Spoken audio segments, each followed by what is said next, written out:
प्रिय छात्रों, जैसा कि पूर्व में मैंने कहा था आपके लिए मैं नया चीज पुनः उच्चारण स्थान, वो पद संज्ञा पढ़ा दिया, संयोग संज्ञा, भिन्न भिन्न संज्ञाओं को मैंने पढ़ाया। अब मैं आज उच्चारण स्थान जो सभी वर्ग के बालकों के लिए उपयुक्त है, चाहे वो किसी कंपटीशन की तैयारी क्यों ना करते हो, उनके लिए भी पूछ देता है।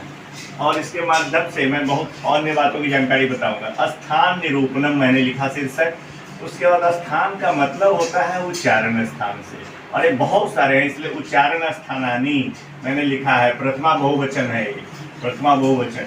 और वर्णानाम उच्चारण स्थानानी, तो उच्चारण स्थान होता किनका है, तो वर्णों का, इसलिए मैंने वर्णानाम उच्चारण स्थानानी लिखा। अब ये जो देख रहे हैं आप, इसके बाद मैंने एक सूत्र, इन सब सूत्रों को मैंने लिखा है। आप इन सूत्रों को देखते जाएंगे तो आप, पहले मैं एक बार पढ़ के सुना देता हूँ आपको। पढ़ने का तरीका बड़ा आसान होता है संस्कृत व्याकरण जानना। अब यहाँ से उच्चारण स्थानों को मैं पढ़ कर बताता हूँ, कैसे लिरिक पोएम की तरह इसको सूत्रों को लोग पढ़ते हैं। पुराने जमाने में पढ़ते थे गुरुकुल में छात्रगण, आज भी पढ़ते हैं अगर पढ़ाने वाला हो तो।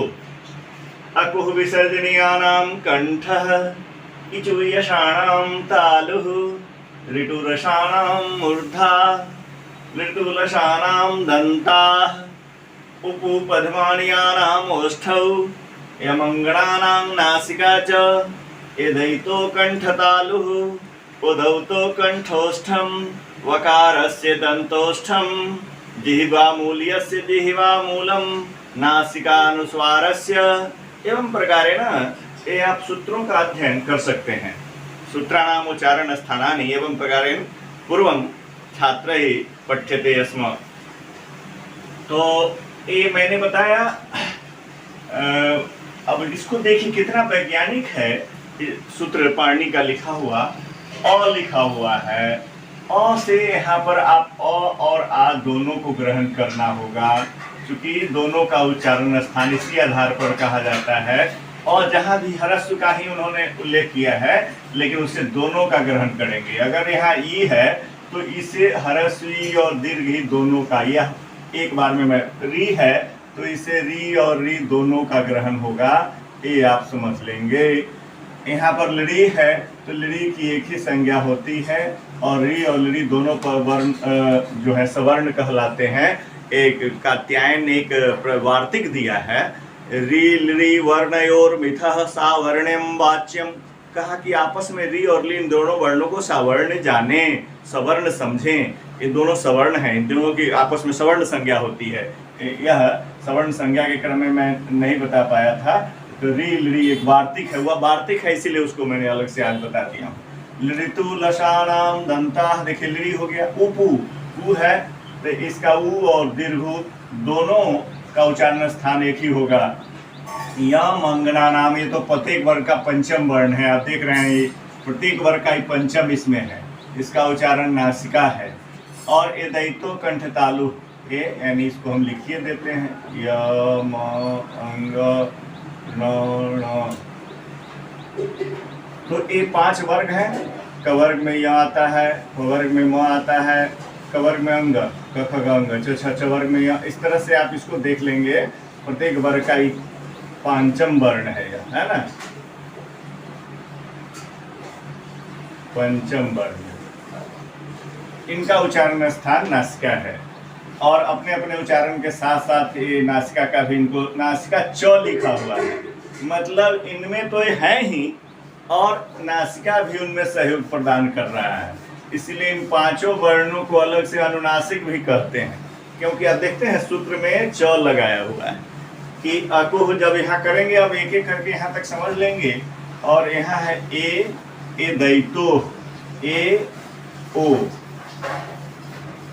इनका उच्चारण स्थान, और उदौतो ओ औ,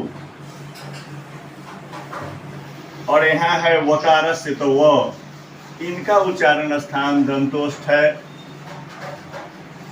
यानी दो जगह से ओ औ का कंठ तालु है, उदौतो कंठोष्ठम, इसका कंठोष्ठ है। कंठ और ओष्ठ दोनों मिलकर के कंठोष्ठ हो गया। यहाँ संधि है, दंतोष्ठ संधि है, एदैतो कंठ तालु, एक कंठ तालु है इसका। तो ये देख रहे हैं आप उच्चारण स्थान इस आधार पर पढ़ सकते हैं। अब इसके बाद यहाँ से हम शुरू करेंगे। यहाँ कु देख रहे हैं, कु का मतलब होता है कवर्ग। कु का मतलब है कवर्ग। कवर्ग में 5 वर्ण आते हैं, क ख ग घ अंग।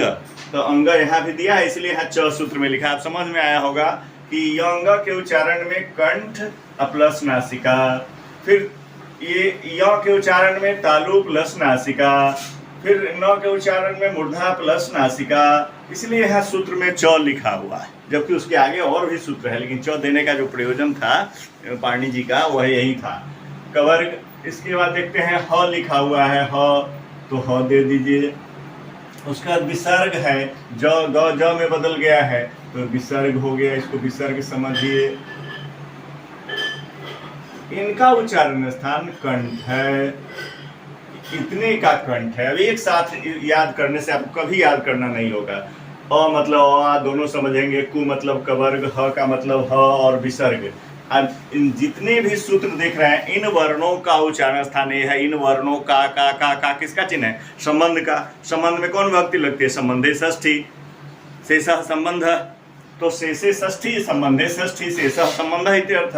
तो देख रहे हैं, इसीलिए एक और पहचान भी, शब्द रूप पहचानने भी आपको आ जाएगा कि जहां भी आप नाम देख रहे हैं सब षष्ठी बहुवचन है। नाम नाम नाम नाम, यह नाम सब जगह लगा हुआ है, तो ये षष्ठी बहुवचन है।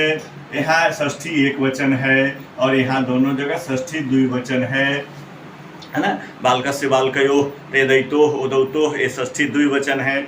और इन दोनों का ये एक वचन है, और इस सब जगह देख रहे हैं षष्ठी बहुवचन है, तो शब्द रूप पहचानने भी आ जाएगा। इसका अर्थ हुआ अ आ कवर्ग ह विसर्ग इन वर्णों का एतेषां वर्णानाम उच्चारण स्थानम कंठः, ये अर्थ हुआ। ई चू चवर्ग है, य तालव्य श एतेषां वर्णानाम उच्चारण स्थानम तालुः, अतएव एतदर्थम एते वर्णाः तालव्यः कथ्यन्ते। तो इस तरह से ई चू का अर्थ हुआ चवर्ग, ईचू यशानाम य और तलावेश्वर, इनका तालव्यश्वर कहते हैं लोग, देहात में तलावेश्वर भी बोलते हैं। तालु से होने के कारण ही इनका नाम तालव्य हुआ, है ना।